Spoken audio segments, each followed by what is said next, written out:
We're just waiting, dramatic pause, for Lisa to appear at Rocket Arena and talk about the belief the Cleveland Cavaliers may have. What's the belief? I believe they're going to get their ass whooped tonight. You believe that? So I believe that. Hey, Lisa, are you hearing us? We can see you and hear you. And now, I don't know if you were hooked up when I was talking about belief and whether the Cavs had that going into Game 4. Yes, Ernie. Well, the Cavaliers are all still saying the right things about how they still have belief in this team, belief in what they're capable of. Kenny Atkinson said before yesterday's film session, he asked guys to speak up and say why they still have belief, and he told them keep it real, no fluff, just facts, be honest. He said guys had great answers, like they believe because they had success against the Knicks before. They believe because their shots haven't been falling, and they believe that, you know, if that changes the series could change. And they also said they believe because they know they found a way to respond before when their backs have been against the wall in these playoffs. So he said guys all had their reasons why they believe, and yet they understand that they can't win the next 4 without winning this one tonight. But having said all that, Ernie, you can't help but wonder if maybe, just maybe, the emotional toll of what happened in Game 1 was just too much for the Cavs to overcome. And I say that because it just keeps coming up. Donovan Mitchell referenced Game 1 multiple times in his post-game comments after Game 3. He was asked what he's learned in this series, and the first thing he said was, don't lose Game 1 after being up 22. If I learned one thing, it would be that. That was the very first thing he said, and he went on to say, but it happened, and now we have to find a way to get back from 0-3, something that we know has never been done before in the history of the NBA playoffs. So while the Cavaliers aren't looking for excuses, and rightfully so, they've been saying that they moved past Game 1 right after it happened, but maybe the damage had already been done. Again, though, Ernie, the Cavs say they still believe. Donovan Mitchell also said we have another opportunity tonight to get Game 4, and then we can go on from there. But just listening to you guys and listening to Shaq and Kenny, I don't know. Do you guys believe that? That was going to be my next question, as a matter of fact. Thank you very much for the report. It was worth the wait. Thank you, Lisa.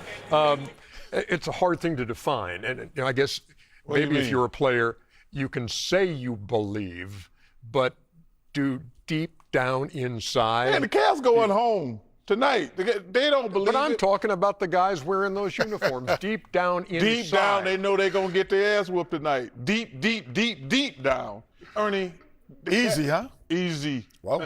Well, first of all, they got to come out and play with some energy. They can't quit from the beginning.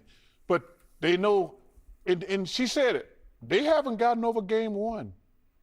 Why are you talking about Game 1 basically almost a week later? This team, I've seen desperation. We've had this conversation on some of these other series. Kenny know what desperation is. Shaq know what desperation is. When you come up and give up 40 points in a must-win game, the first quarter at home, you unpacked it in. Because 40 points, Ernie, at home? 37. Okay. Thank you, Kenny. Round it off, fool.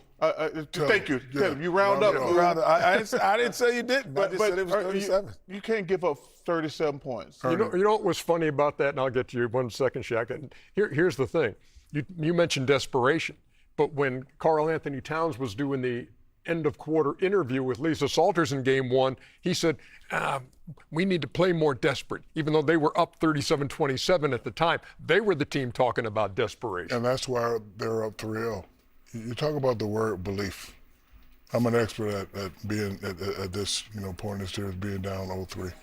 Belief. All 15 guys have to believe that they can win. And I guarantee you all 15 guys on that team do not believe.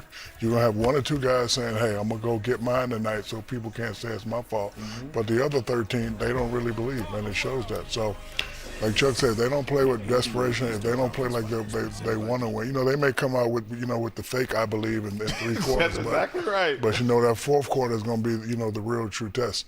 And, I'm concerned with the Knicks because, Kenny and I and Chuck have been at this moment.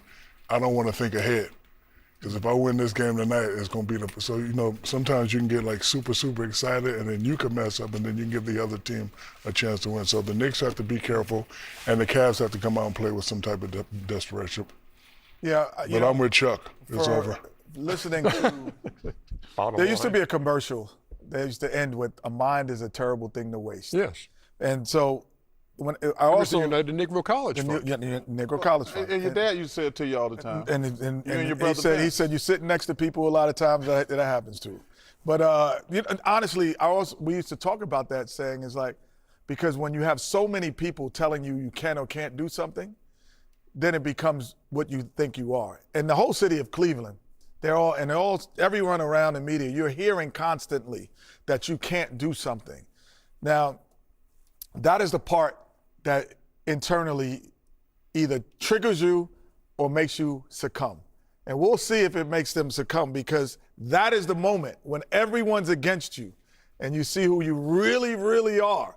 But I say if this game gets down to over 10 points at any point, that's when the Knicks will just go cruise. But if it stays in that 10 or less, 9 or less, I think they have that chance to win one. And for New York, okay, you win this series. Number one, it would be a sweep twice in the same postseason, which they've never done. But if you get to the finals, the first since 1999, you think back to what their owner James Dolan said earlier this year, and that came into play ahead of Game 4. Dolan said in January, finals, it's must. I'm just curious, if you can take me back then, like what did you think, like what did you guys think about what he said then, what that felt like, that kind of mandate? But because of the finals, it's going to get traded. I think that's the goal that we all kind of have. Obviously, it's a little bit different when the big dog says it, but that's the goal that each and every one of us have, and we're our own biggest critics. What's it going to take to beat this team?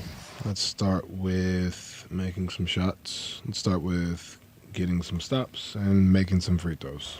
I hate to harp on it, but like we were up 22, dog. Like, you know what I mean? Like, so it's on us. Analytically, we're 2 out of 3 in the expected. I don't know if you guys follow that. It was an expected score, and we won 2 out of 3. The expected score was like 1 point or 2. Us shooting way below expected, them shooting way over. And I know no one wants to hear that. I think you guys like hearing it. I know, general public, no one wants to hear that. Everyone's outcome based, and sure, I get that too. You damn skip it, we don't want to hear it. And not the general public. Ernie, Shaq, and Chuck and Kenny don't want to hear it either. Things like shot quality and effective field goal percentage and predicted points and that kind of thing. I have told you guys about that analytical BS. Yeah. If you want to get your son-in-law a job, get him a real job. Don't just get him counting numbers in the office about.